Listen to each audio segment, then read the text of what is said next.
Brothers, the horror film is here to keep you up all night again. A newly released dark and horror film, the movie opens with a high-energy scene as a desperate woman is attacked by a mysterious black hand in the living room, leaving her terrified and anxiously looking around. As a mother of 3 children, Linda has recently been seeing hallucinations of a black hand, leaving her weak and bedridden all day, but only her youngest daughter, Ira, stays by her side, as the older siblings have moved to the city and rarely return to the village to reunite. And while Ira was brushing her hair, she saw a centipede faintly visible within the strands. The eerie events did not stop there. The mother spat out a piece of porcelain from her mouth, almost sending Ira away. Clearly something was wrong, but the doctors could not diagnose any issues, so Ira could only write to Mr. Fiel. He is a pen pal she got to know through a magazine. He is a columnist specializing in paranormal events, and he listened in detail to Ira's current situation. The communication method is still so outdated. That night, she finally received a reply. Fiel judged that her mother was cursed, but at this moment, the mother was missing. Where could she go at such a late hour? She hurriedly went out to search. Fortunately, the village is small, and she soon found her mother among the noisy crowd. She was surprisingly dressed scantily, lying in her grandparents' cemetery.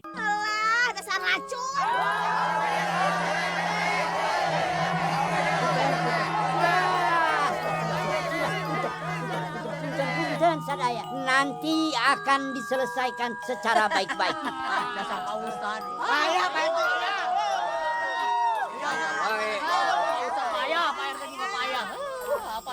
Ira, kalau kamu sudah nggak bisa jagain ibu kamu, panggil atuh kakak-kakak kamu. Kalau sampai kejadian ini terulang lagi, kamu dan ibu kamu terpaksa diusir dari kampung ini.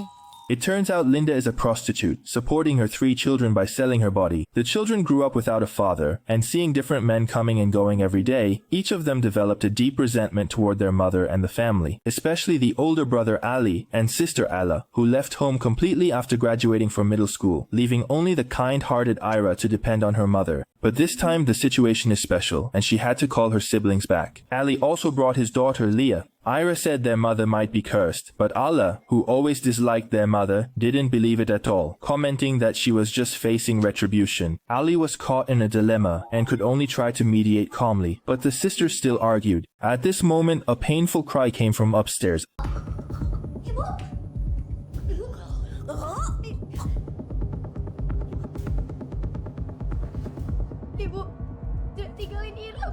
Linda passed away under those circumstances, and no one knew whether it was due to illness or a sense of release. But during the funeral, strange things happened. A black cat crawled over Linda's body, and she miraculously opened her eyes and came back to life. The doctor explained that Linda had experienced a state of suspended animation. Ali was very puzzled. Beneran ibu, Pak? Iya, kalau bukan ibu siapa lagi, Aneh. Kejadian mati suri itu langka. Ini kesempatan untuk kalian berbakti. What surprised them even more was that their mother completely transformed, as if she had become a different person. Not only did her body fully recover, but her lifestyle habits also changed entirely. She cleaned the house thoroughly and started cooking herself. However, in a moment when no one was watching, a fly landed on Linda's eyeball, suggesting that things were not as simple as they seemed. Sure enough, various bizarre events followed one after another. First, Leah was listening to the doll in her room when her pen accidentally fell to the ground. As she picked it up, the doll suddenly changed its face, which would scare any adult, let alone a child. She immediately turned around to open the door, but discovered it had been locked from the outside. No one knows what caused the doll's face to bulge. The scene was truly terrifying. When Ali finally opened the door, he saw only the normal doll, quietly sitting on the bed. Next was Ara, who woke up in the middle of the night to noises and saw her mother banging against the partition. As she got closer, she noticed her mother's face was gray and lifeless. Her mother spat out thick amniotic fluid and then extracted a palm-sized object from her mouth. It was a tiny living parrot.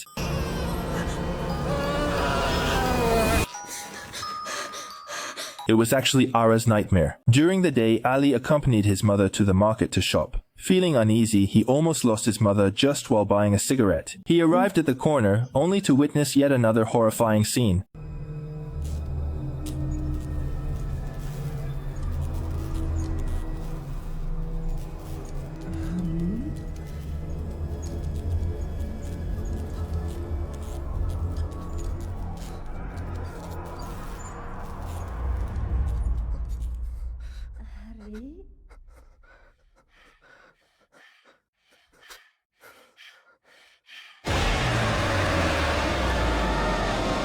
When Ali regained his senses, his mother was clearly standing beside him. Even at dinner, he was still scared and didn't dare let his daughter eat the food his mother cooked. He awkwardly led daughter back to the bedroom while his mother remained expressionless, showing neither joy nor anger. Harusnya teh cucu ibu nambah satu lagi. Tapi sayang, udah dibunuh. Maksud ibu teh apa? Kamu yang paling kasihan, Ara. Jalan hidup kamu persis kayak ibu. Bedanya, kamu lebih buruk daripada ibu. Kamu tega bunuh bayi kamu sendiri. The gloomy Ara completely broke down. Tega kata ibu. Tega itu ibu yang selalu kasar, selalu ngerendahin anak-anak ibu.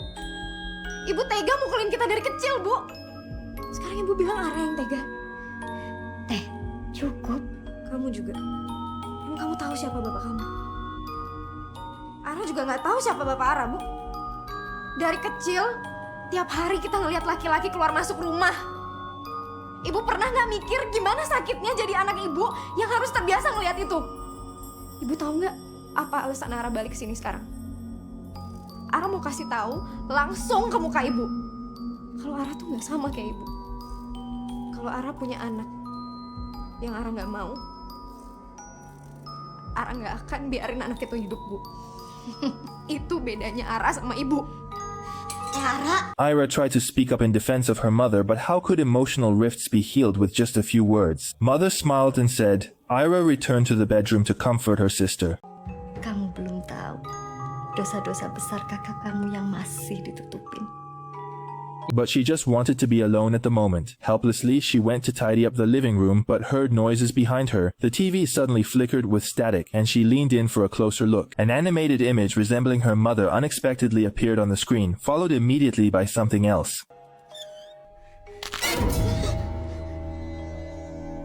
It wasn't over yet. The scene shifted back to the bedroom where her mother was sitting in a rocking chair, holding a baby. Ara turned her head in fright, but couldn't help looking back.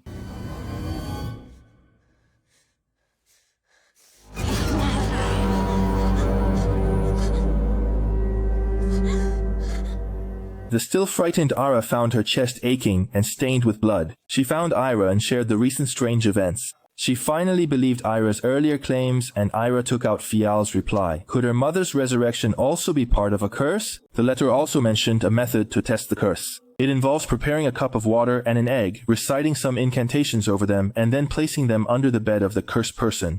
Caangkeun ieu panon tinu sagala makhluk, tinu sagala tipu daya. Rai caangkeun ieu panenjo. Cirikeun nu teu kaciri.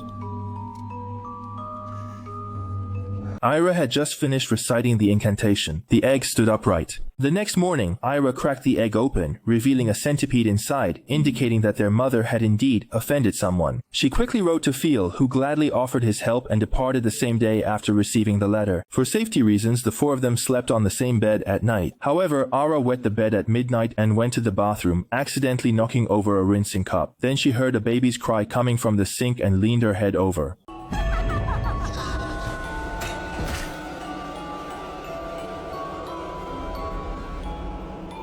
Allah's funeral had just ended when Mr. File finally arrived and got straight to the point. Yang ada di dalam diri ibu kamu sekarang itu bukan dirinya lagi, tapi iblis. Fial explained that only a curse cast by someone closely related by blood could turn the victim into a demon. However, her family was involved. Her sister had already died, so it was naturally impossible. This left the only suspect, as after leaving home, Ali and Allah were destitute and struggling to make ends meet. Especially Ali, who had a family and was under great pressure, had to swallow his pride and borrow money from his mother, even saying unpleasant things. Ibu mah tinggal ngajual diri.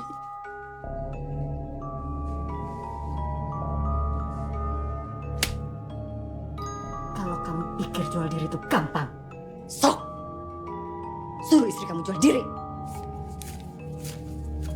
Segini aja kamu nggak mampu. Ali, who was broke, eventually couldn't keep his wife, and he blamed his misfortunes on his mother, which turned into hatred. So he found a shaman to cast a curse on his mother. Tanam tenung itu di tanah rumahnya. Jika kamu berubah pikiran, ambil kembali apa yang ditanam, lalu bakar. He had not anticipated that his mother would become possessed by a demon and turn against her own family. Amid the pouring rain, Ali was digging up a sheepskin in the yard, while Leah saw her mother beckoning and followed her. When Ira and Phil arrived, they discovered Leah was missing. The three hurried to the door only to find it locked from the inside. Ira told her brother to continue digging for the parchment. She and Phil tried to break down the door, but when that didn't work, Ira had an idea. She climbed in through a side window, which immediately shut, and saw Leah banging her head against the glass. She wanted to help but was inexplicably pushed aside by a table, unable to move. Their mother walked down from the wall, her neck slowly elongating, just like the dolls before. She touched Leah's head with a black hand, while in the yard, Ali finally unearthed the parchment, but his lighter wouldn't ignite. Kamu tahu, Ira, janji dibuat untuk ditepati. Janji? Janji apa? Janji untuk aku mengambil jiwa ibu kamu. Their mother's unexpected revival completely enraged the demon, who then attempted to push Leah's head out. At this point, Phil finally entered the room, but was immediately overpowered by the demon. After all, he wasn't a shaman. No magic could resist it, and just as Leah was about to lose her life, a spark of hope finally appeared and ignited the cursed parchment. As the flames consumed it, the demon was instantly immobilized, its body turning to ash, and collapsed to the ground. The nightmare was finally over. Ira brought Leah into the yard to share the good news with Ali, who was on the verge of tears of joy.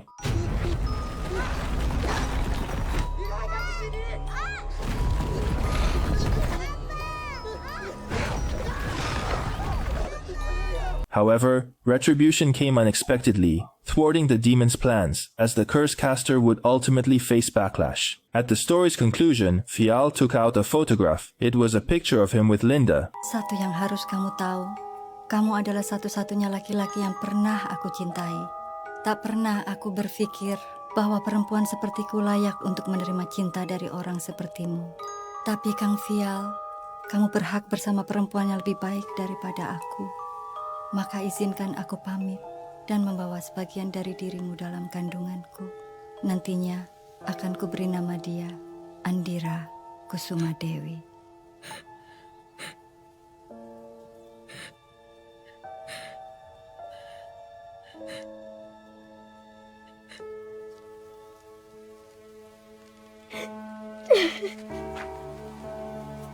The film ultimately concludes with Leah and the Black Cat watching. Black Magic Zombie is a typical Southeast Asian witchcraft horror film, lacking much in the way of innovative content. The design of the horror scenes needs no further elaboration, but its exploration of family relationships is thought-provoking. As a special service provider, does she truly have the right to bear children? If she relies on her income from providing these services to support her child, coupled with the absence of a father, the child's development is inevitably greatly affected. Not to mention, social and school bullying are certainly unavoidable. Therefore, Ali and Allah's resentment and departure are understandable. Destitute Ali hoped to use this as leverage to regain material support from his mother. When his needs weren't met, he resorted to extreme revenge, indicating that there may not be absolute right or wrong. In contrast, Ira was clearly favored and thus willing to live with her mother, unlike her siblings who chose to escape. It shows that love can transcend many things, even extreme prejudice and malice. May you also give and receive genuine love. That's all for today. See you next time.